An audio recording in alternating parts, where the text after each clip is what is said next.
E aí, pessoal, estamos aqui para dar sequência à série de análise de partidas. A que a gente vai escolher hoje é de mais um jogador que participou do sorteio. Não ganhou o sorteio, não vai ganhar o caderno, mas é, achou muito interessante e queria aprofundar. Tá de brancas o Lucas Piccoli, que é um jovem talento do xadrez nacional, inclusive participa do grupo Jovens Talentos de Xadrez do Brasil, e a gente vai deixar o link do grupo na descrição do vídeo. Ele mandou uma partida que ele jogou de brancas contra o grande mestre Gilberto Milos no Catarinense Online de Blitz, jogado agora há um mês atrás, em agosto desse ano.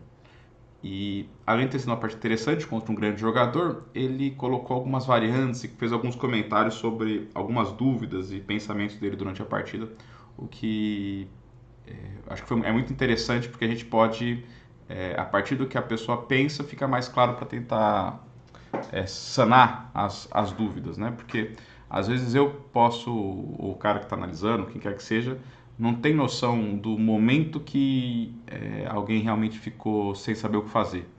E se a pessoa fala, facilita muito esse trabalho, né?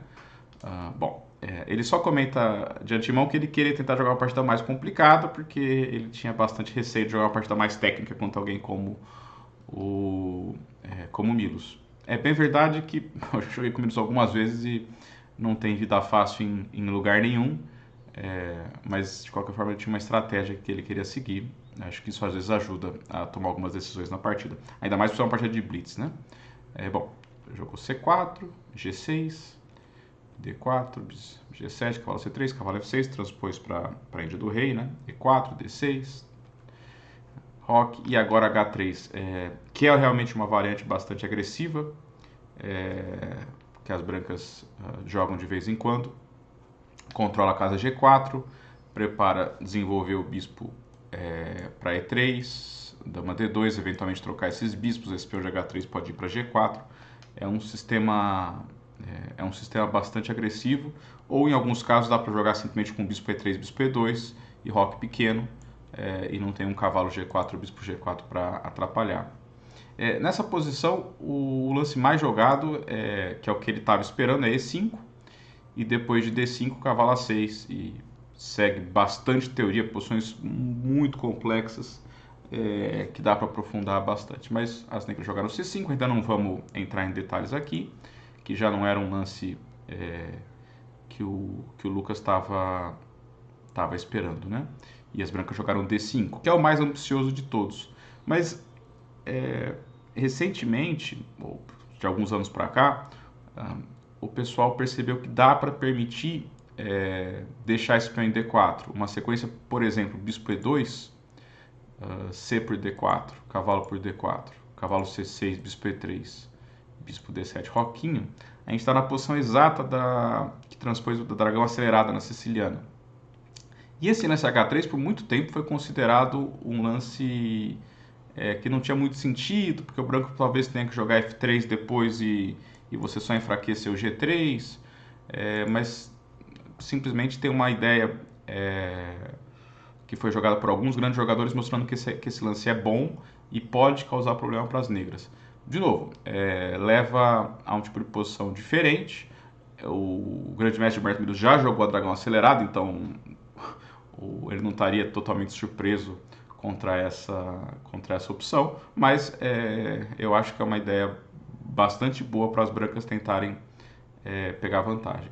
Já D5 de novo, também é um lance bom para tentar pegar vantagem, mas aí segue no caminho da Ilha do Rei, né?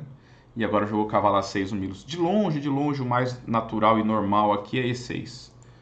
E aí as brancas jogam bispo D3, esse lance é bem importante, para não só super proteger E4, mas também pegar F5.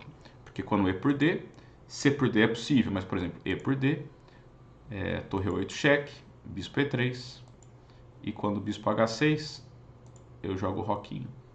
O detalhe do bispo em D3 com o peão em H3 é que esse bispo de C8, ele não tem muito para onde ir, isso sem dúvida alguma vai ser um problema para as negras.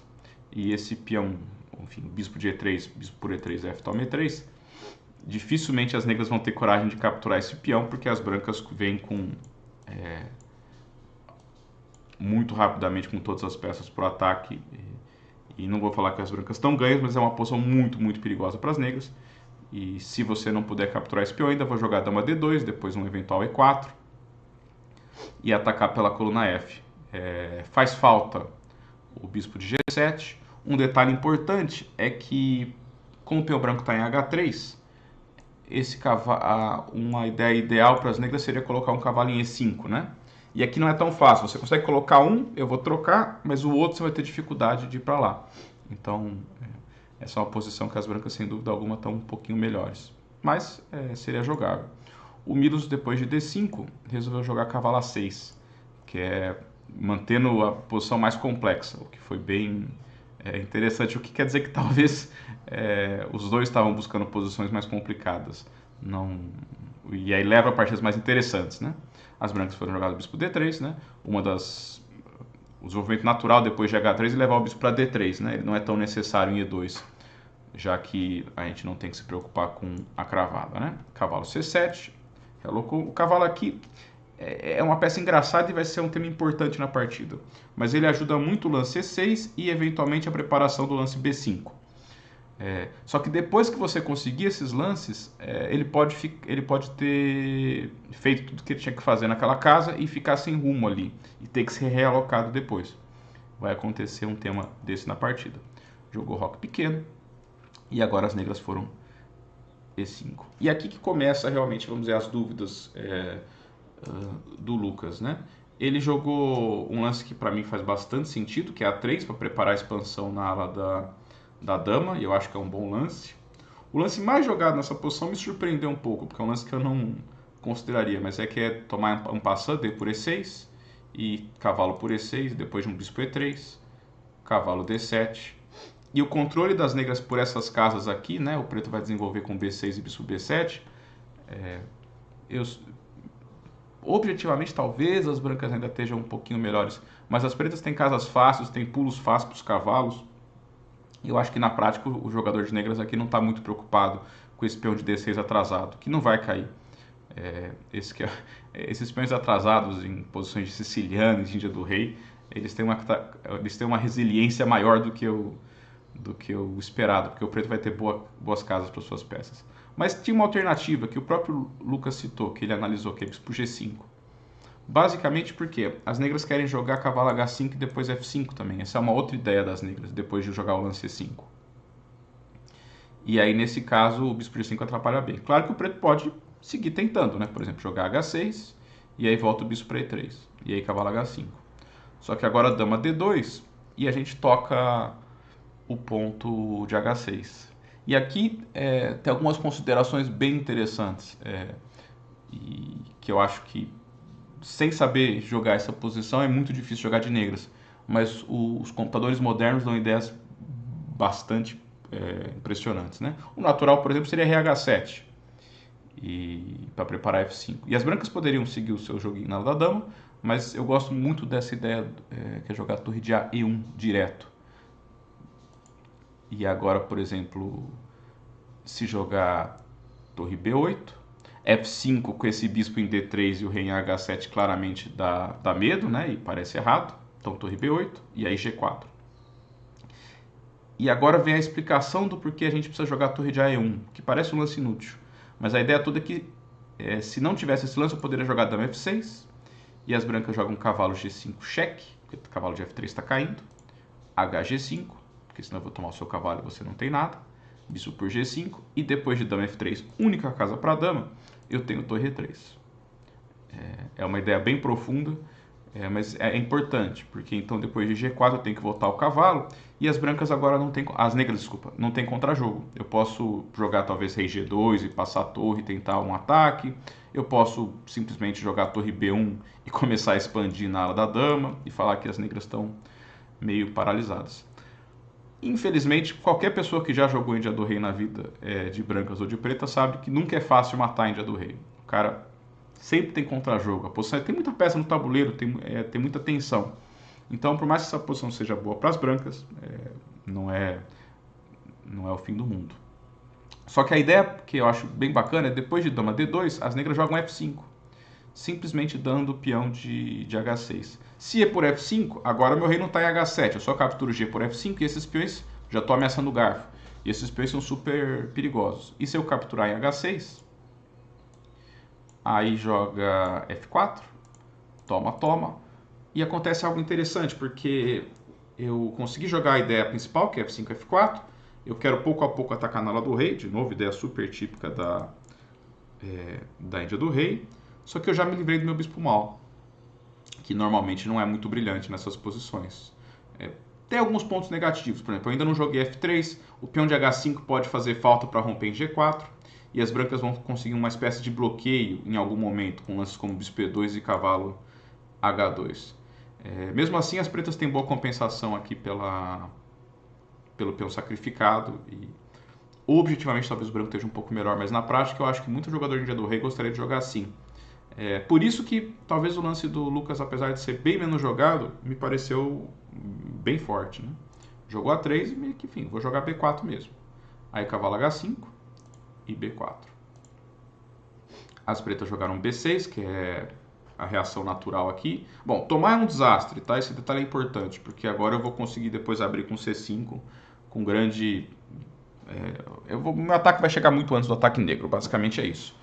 Então não faz muito sentido. Isso ainda mais o cavalo em C7 não tem a ver, né? Normalmente, se você quer manter sem jogar B6, você deixa o cavalo negro em A6, sem se mexer, porque aí esse B por C5, só tirar aqui esse monte de seta, mas esse B por C5 eu poderia tomar de cavalo em C5, que aí é algo realmente positivo. Então, depois de você jogar o cavalo para C7, não faz sentido você voltar o cavalo para A6, né?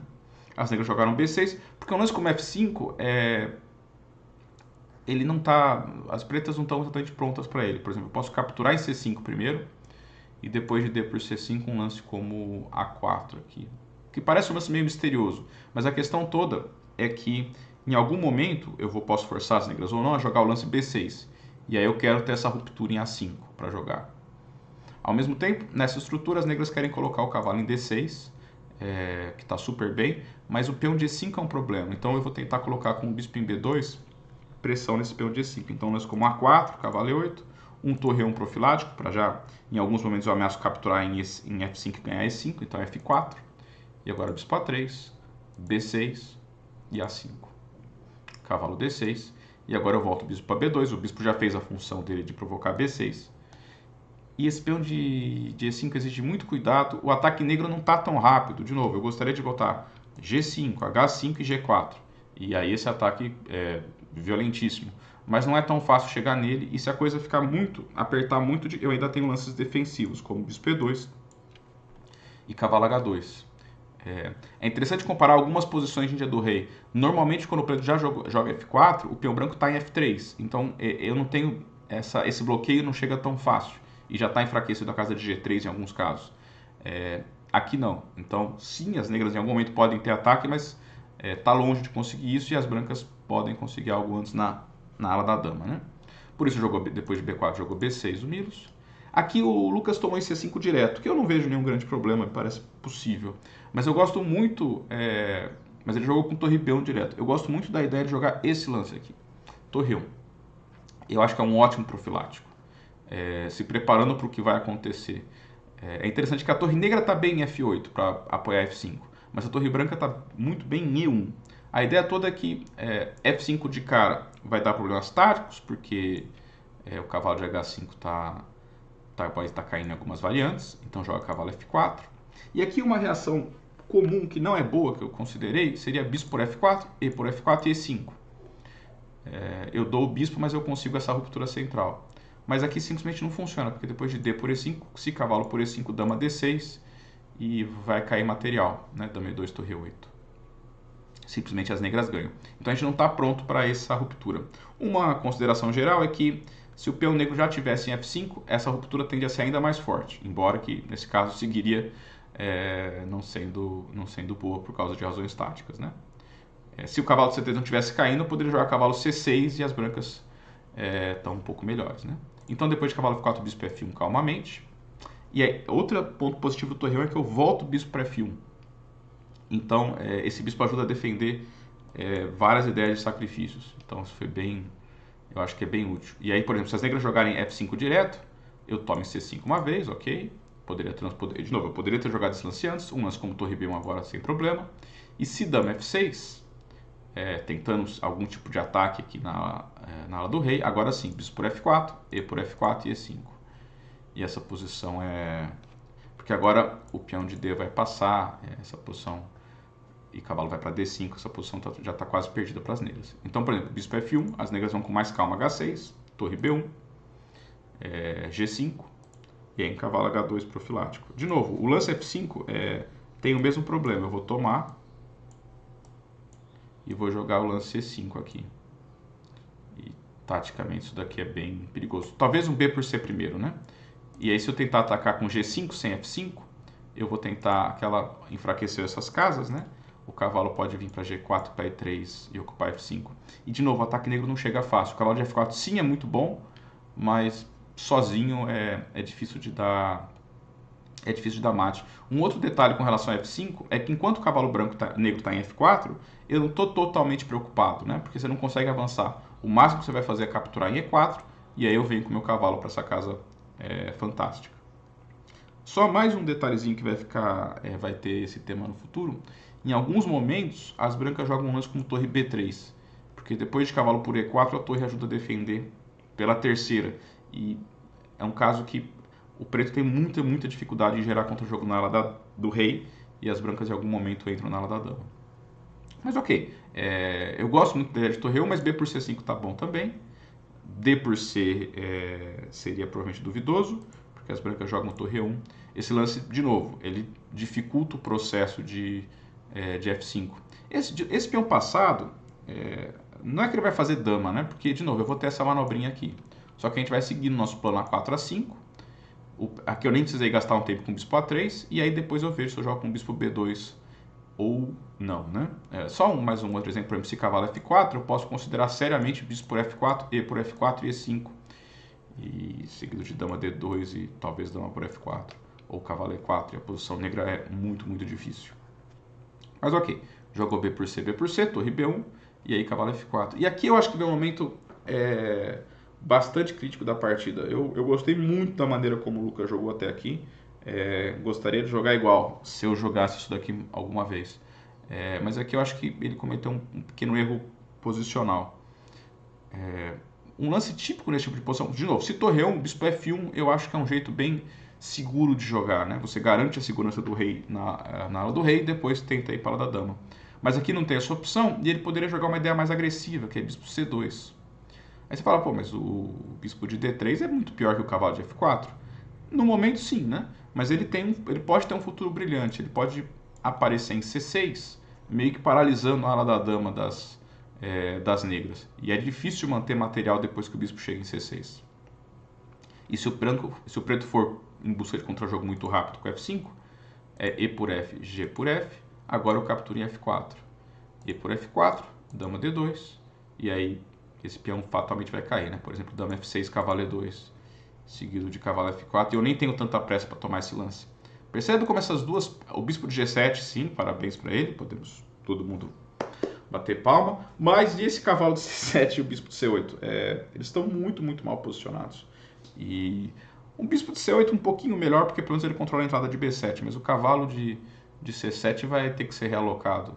E nisso as brancas... bom, aqui eu já estou ganhando meio que forçado o peão de F4, mas as brancas vão em algum momento invadir na ala da dama. Pode ser com dama 5, pode ser com torre B3 e invado trocando. Então tem vários planos. Aqui as brancas já estão até ganhando. Claro que o Milos não precisa jogar F5 direto, mas aí não é tão claro como é que ele segue o ataque, né? Porque mesmo um lance como dama F6 não cria uma ameaça. Não tem nenhum grande lance que eu preciso ter muito medo do que está acontecendo. Ainda assim, talvez fosse o lance a ser jogado e segue uma posição complexa. Uma outra opção além de bispo C2 seria bispo por F4, que esse é um lance que parece errado, né? Porque o peão branco ainda não teve aquela troca em F5. Ok, por F, abre um monte de bispão, mas não é tão simples. E aí que é onde eu quero seguir um pouquinho. Por exemplo, dama D2, dama E7, por exemplo, não está caindo F4 ainda porque está caindo o cavalo de C3. Aí torre B3, esse lance é multiuso. ameacei com minha F4. E aqui, por exemplo, eu tenho que defender com o bispo. Porque se eu defender com o peão G5, as brancas têm um belo sacrifício com E5. Bispo captura E5, cavalo E4, ameacei H6. Ameacei G5, desculpa. H6 e aí torre 1. E todas as peças brancas estão bem posicionadas, tem várias fraquezas nessa diagonal, várias ideias táticas associadas à coluna E. E essa posição as brancas já estão quase ganhas. Na prática teria muito jogo, mas... bom, estou ameaçando o cavalo por C5 já, mas bem jogado, talvez as brancas já estejam ganhas aqui. Então depois de torre B3 tem que jogar bispo E5, aí cavalo E2, eu provoco mais uma fraqueza com G5, captura em E5, dama por, e aí dama... Aqui tem alguns lances, mas eu gosto muito de dama B2. A princípio você fala, não, mas eu estou com o meu bispo mal, ele tem essa casa de E5, essa maioriazinha na ala do rei para expandir, por que eu estaria melhor? E a explicação é eu tenho a única coluna aberta, que provavelmente eu vou invadir em algum momento, e o problema da casa de E5, ele só vai se sentir o dia que aparecer um cavalo negro em E5, mas isso não vai acontecer, demora, na melhor das hipóteses, cavalo E8, cavalo F6, cavalo D7, cavalo E5. A questão é, será que até lá já não caiu alguma coisa na ala da dama? Algum peãozinho que eu consegui invadir? Então, tendo isso em consideração, eu acho que essa posição as brancas estão melhores. Eu prefiro o bispo C2 aqui nessa posição, depois de cavalo F4. Mas o conceito de você dar a casa de E5, mas se o cara não tem um jeito rápido para chegar ao cavalo em E5, eu acho que é bem interessante. Então era possível jogar bispo por F4 sem dúvida alguma. Mas bispo C2 eu acho que seria uma opção um pouco melhor. E antes, torre 1, para ter a opção de bispo F1, eu prefiro ainda mais para evitar qualquer gracinha das negras. E assim, esse cavalo de F4, ele é bonito, mas de alguma maneira ele não combina tanto com o plano de F5, né? Você gostaria de jogar F5 e depois botar o cavalo em F6, talvez, para pressionar o ponto E4, forçar um F3 para jogar F4.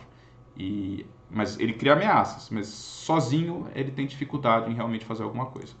E aqui as brancas jogaram o cavalo B5, que a questão toda é que o cavalo C3 ele pode ser útil em alguns cenários, como eu posso jogar um cavalo E2, como a gente viu, tem casos que aparece um E5 e depois cavalo E4. Se você jogar um lance como A6, eu poderia jogar cavalos A4 e cavalo B6. Então, ele tem algumas funções. Já o cavalo de C7, ele não tem. Ele vai ter que jogar, provavelmente, algum momento, cavalo E8 para cavalo F6. Mas não é algo tão rápido, e mesmo em F6, ele não está brilhante. Então, essa troca eu acho que aliviou muito a posição das negras. E depois disso, o jogo negro parece mais fácil. Porque basicamente ele se livra de um dos maiores problemas que as negras têm. Porque a torre de A8 ela é útil para parar a infiltração em B8 e defender o peão de A7. É uma tarefa meio triste, mas é uma tarefa importante. A torre de F8 ela, obviamente vai ser o último ataque. O bispo de G7 é um bispo que ele fica dormente, mas em alguns casos ele vai para H6, outros ele vai para F8 defender D6. E o cavalo de C7 o bispo de C8 nem se fala, ele está preparado para... Esse é o bispo que vai ser o bispo da glória, que algum dia ele vai se sacrificar e vai entrar, e ao mesmo tempo ele defende B7. Então o cavalo de C7 é realmente uma peça problemática para as negras, e esse lance acaba ajudando, né? Cavalo por B5 foi jogado, se C por B5 não... seria uma opção, mas o preto já está ok, simplesmente leva esse bispo, e aí joga F5. Tomou de torre o Lucas, tomou o cavalo por D3, aqui F5 direto teria sido um erro sério, porque eu posso eliminar com bispo por F4, T por F4, T por F5. E as colunas abertas, mais a estrutura quebrada das negras dão vantagem às brancas, né? Mesmo as negras tendo esse forte bispo. Então, cavalo por D3. E aí que tá, ó, de novo, as negras, o Milos deu o cavalo bom dele pelo bispo teoricamente ruim das brancas, só que agora o lance F5 ganha muita força, né? Porque o branco não tem mais o bispo de casas brancas para segurar essas casas. Mas talvez, veio F5, mas talvez tenha sido um pouquinho precipitado e fosse melhor jogar H6 primeiro. Agora, só um pequeno parênteses. Eles estão jogando uma partida de 3 minutos com 2 segundos de bônus. É muito pouco tempo para se jogar uma posição estrategicamente tão complexa de maneira perfeita. Então, mesmo um jogador tão forte quanto o Milos vai cometer uma imprecisão ou outra. É absolutamente natural. Se alguém é capaz de jogar uma posição dessa sem cometer erros, ou tá roubando, ou deu muita sorte, e acontece muito raramente. Eu acho que é importante perceber. Então, quando a gente fala de imprecisões, não é pela crítica ao jogador, mas é para tentar entender a posição. E aqui era importante jogar H6 segurando a casa de G5 primeiro e depois jogar o lance F5. E a partida segue tensa. O fato das brancas terem o preto ter o par de bispo e não ter o bispo de casas brancas, o negro tá ok. Porque vai demorar. O ataque branco costuma sempre ganhar na hora da dama, mas sempre é lento. Você nunca ganha em 5 lances. Costuma ser uma coisa de 10. Você vai aprendendo o cara que talvez ganhe um peãozinho de A7, ou infiltra em B6, ou em A5. E é lento. A questão toda é que nesse caso o ataque negro também é lento. E poderia seguir, por exemplo, cavalo H2, F4, torre de FB1, G5, F3, H5, troca um par de torres. É importante essa troca exatamente porque agora o peão de A7, a torre entrou na oitava, o peão de A7 pode ser vulnerável, você precisa dessa troca. Como eu falei, aquela torre de A8 ela é mais útil do que aparenta ser. E o jogo aqui está complexo. Visualmente eu gosto das negras, mas não é tão fácil, porque não tem tanta peça no tabuleiro. O lance G4 vai ter que vir algum dia, mas também leva a simplificações, né? Eu posso talvez colocar meu bispo em E1, ficar de olho nessa infiltração da dama em H4, e depois ver como é que eu vou conseguir invadir. Então a posição segue bem tensa. Mas o Milo jogou F5 direto, e aqui tinha uma chance de ouro, eu diria, para o Lucas tentar manter a iniciativa, que era jogar cavalo G5. Ele botou o bispo ali, que faz sentido, mas vai ter uns probleminhas depois. Porque aí, por exemplo, dama E7, bispo D2, eu não preciso ir para E6 já, eu só desenvolvo e preparo dobrar em B, né? Bispo F6, é melhor tentar tirar esse cavalo daqui sem enfraquecer com H6, cavalo E6, toma, e aí simplesmente torre de FB1. E as pretas têm um peão a mais, beleza, mas eu tenho a única coluna aberta, total domínio dela, tem esse buraco em D5, né? Se você tomar em E4, dama por E4, e você não tem mais bispo de casas brancas, então o ataque com F4, G5, H5, G4 não é tão fácil de fazer. Permitir uma torre na sétima é super perigoso. Tudo isso dito, o preto tem um peão a mais e tem uma posição sólida, né? Vai jogar uns como torre F7. Então, eu diria que uma partida de ping, de blitz, é mais fácil jogar de brancas, né? Tem toda a brincadeira. Mas, objetivamente, não está claro se o branco realmente está melhor. Mas eu acho que era uma maneira de ter a iniciativa, né? E isso em blitz é muito importante. Mas foi jogado F5, e aí bispo G5, dama C7. E aqui teve um erro, basicamente foi mais um erro tático do que posicional. As brancas jogaram cavalo D2, elas meio que estão se preparando para se F poder tomar de cavalo, o que seria algo muito bom para as brancas, e já se tirar o cavalo de F3. Só que aqui era melhor ter simplesmente voltado o bispo D2. Tem umas ideias de bispo A5, tem a mesma ideia de cavalo G5, o jogo segue equilibrado. O problema depois de cavalo D2 é que esse bispo de G5 não tem muitas casas. E o Milos consegue mandar ele lá para o fim do mundo, né? H6, única, G5, única, F4, única. E esse bispo tá... Não só ele tá batendo em pedra e muito mal, como para esse bispo algum dia jogar, ele vai ter que praticamente fazer uma maratona, né? A gente jogar H1, F3, bispo G1, bispo F2, bispo E1 e talvez um dia chegar em A5. Mas em pensar que ele podia estar em D2 em um lance, e você só acelerou o jogo negro, é algo meio triste, né? Então aqui provavelmente as negras já estão praticamente ganhas. Mas, de novo, na prática tem jogo, né? O Milo jogou A6, ele poderia e talvez deveria ter seguido o ataque imediatamente. H5, G4 e passando as peças. O lance A6 é uma pequena imprecisãozinha que não chega a afetar a avaliação da posição. Mas eu acho que é conceitualmente instrutiva, né? Porque depois de A6, as brancas jogam torre B3 e essa torre pode ser útil na defesa pela terceira. Era melhor deixar a torre em B5, ela estava mais inútil. Sim, não que ela estava inútil, né? Ela controlava a coluna aberta, mas é que ela, além de controlar a coluna aberta, ela pode ajudar na defesa. Mas veio H5, F3, G4, toma.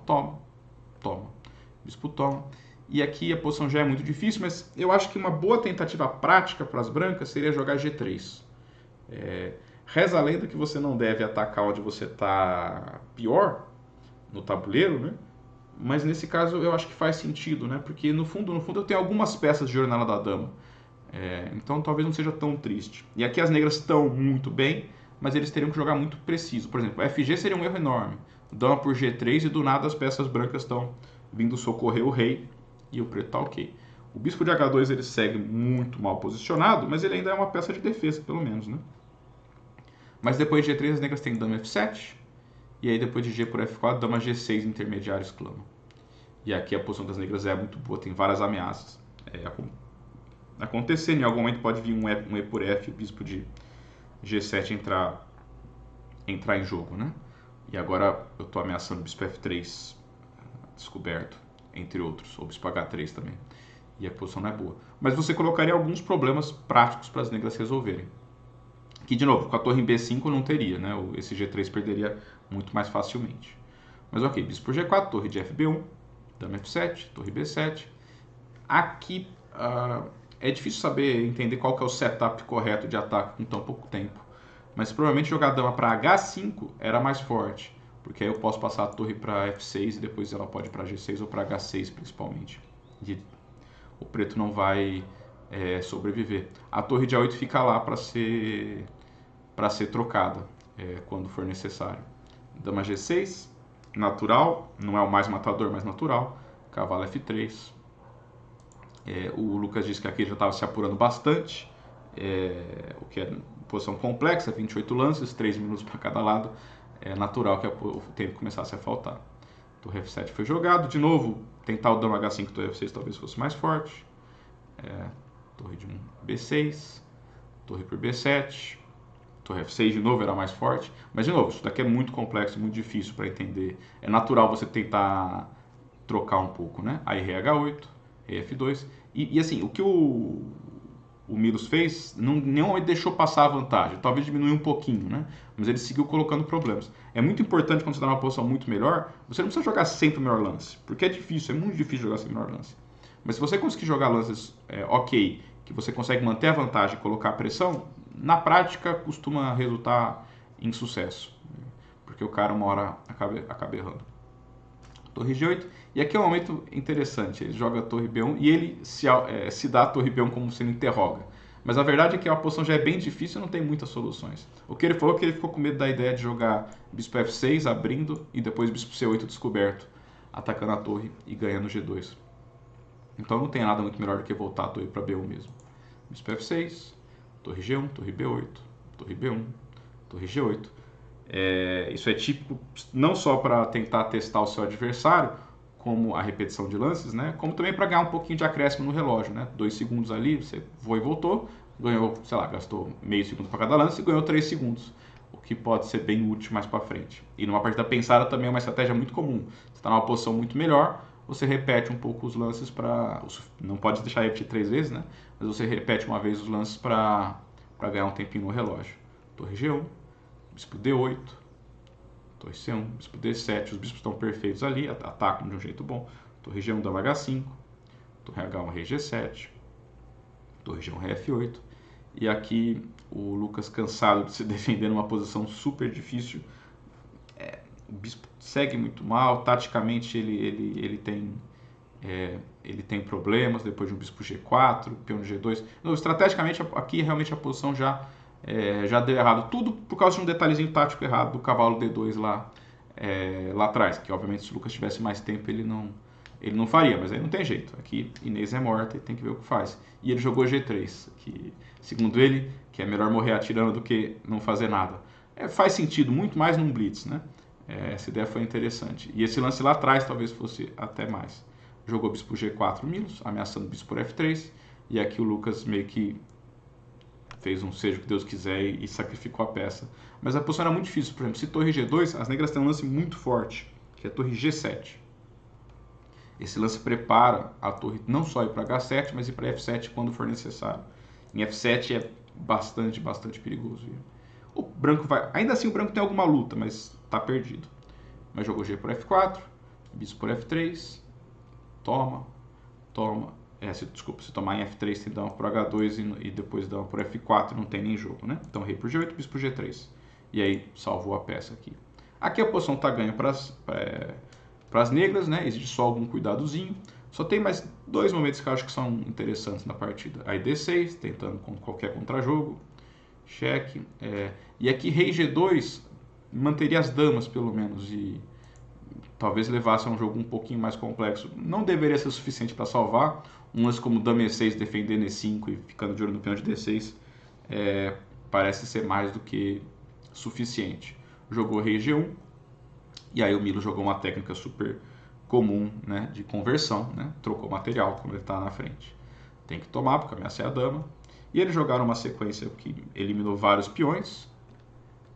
Bispo D3, toma. Esse peão de T7 já vai cair. Só que esse final, vamos passar vários lances à frente só para mostrar a posição final, porque tem uma curiosidade que faz ele não ser tão trivial assim. Vamos lá. E aqui bispo C4. Essa posição aqui caiu o tempo do Lucas, né? Mas a posição já é perdida. O que faz isso não interessante é que se você for muito seco atrás do peão de A3, vai empatar, porque eu coloco, se você tirar esses bispos, eu coloco o rei branco em A1 e pode cair o peão de A3 sem problema algum, porque é bispo de canto bispo de canto frio e não tem empate teórico. Só que eu vou conseguir comer esse peão mais cedo ou mais tarde, sem trocar os bispos ou levando o rei branco para fora da cadeia. O processo que eu acho que seria o mais fácil para ganhar seria, por exemplo, rei C2, boto o rei em A4, eu não posso tirar o bispo aqui, senão esse peão de A cai, né? Então A5, aí bispo F7, essa é a manobra importante, bispo G6, eu levei o rei para cá, para A4 para tirar a casa de B3, ou seja, você vai ter que piorar seu rei. E agora rei B3, A4 para ganhar espaço. E agora eu posso caçar o peãozinho porque o rei não chega, ele não consegue cruzar até A1 e rei B3 e não tem nada que possa ser feito contra a marcha. Então o final estaria perdido. E infelizmente é um final que, por mais que não seja talvez tão trivial o ganho, o branco não tem nenhum contrajogo. Então mesmo com alguns segundos só pelo acréscimo, é possível achar a solução. O preto só não pode se afobar e tomar o peão rápido demais, porque aí empataria, mas eu tenho certeza que era algo que o Milo estava alerta, né? Bom, o Lucas ainda falou sobre as suas conclusões, né? Que faltou prestar atenção para os recursos do adversário, né? Que ele tinha que olhar de maneira mais concreta algumas posições. Eu acho que olhar de maneira concreta algumas posições é um pouco de maldade dele com ele mesmo, porque é muito difícil você ficar calculando variantes e prestando atenção em coisas muito precisas quando a gente está jogando com 3 minutos no relógio. Pelo menos eu não consigo, mas eu acho que essa autocrítica é boa, mas talvez até um pouco exagerada, né? Eu gostaria só de focar no ponto quando tinha a opção de jogar com torre 1 para bispo F1, que era interessante, né? E depois o cavalo B5. Eu acho que o cavalo B5 talvez seja o momento mais instrutivo da partida, que talvez foi ali que começou a mudar a tendência. Porque o cavalo D2, que foi realmente talvez vamos dizer assim, o erro que fez ele perder a partida, ele já sabia, provavelmente meio segundo depois que ele jogou, ele já percebeu que era um erro. E esse tipo de erro a gente aprende muito pouco. Por isso que partidas pensadas costumam ser melhores para a gente aprender do que partidas de blitz. Porque partidas de blitz é muito comum você jogar o lance e você pensar, putz, dei material, ou fiz algum erro muito sério. Em pensada você consegue evitar esses erros mais grosseiros, de maneira que sobram só os erros mais sutis, como o cavalo B5, por exemplo. E são os erros que a gente pode aprender muito mais com isso. E se você, na parte da pensada, ainda estiver cometendo muitos erros simples de tática, isso quer dizer que também é um sinal que você tem que trabalhar a sua tática. Por isso que é tão importante analisar as partidas de blitz também, mas mais pensadas, porque elas te dão um insight, uma ideia de o que você deve trabalhar para melhorar. Bom, agradecer o Lucas por ter mandado a partida, pode ser que ele perdeu, mas assim que foi interessante, ele colocou as ideias dele. Eu acho que precisa de bastante coragem para fazer isso. Hoje em dia a gente está analisando uma partida de blitz e usando um stockfish super moderno, né, tentando achar qualquer possível tipo de erro, e ele botou a cara a tapa, vamos dizer assim. Isso é bem bacana. Bom, é isso, pessoal, espero que vocês tenham gostado. A gente tem ainda mais algumas partidas para tentar finalizar essa série de partidas analisadas, como analisar, né? E a gente se vê no próximo vídeo. Até mais, pessoal!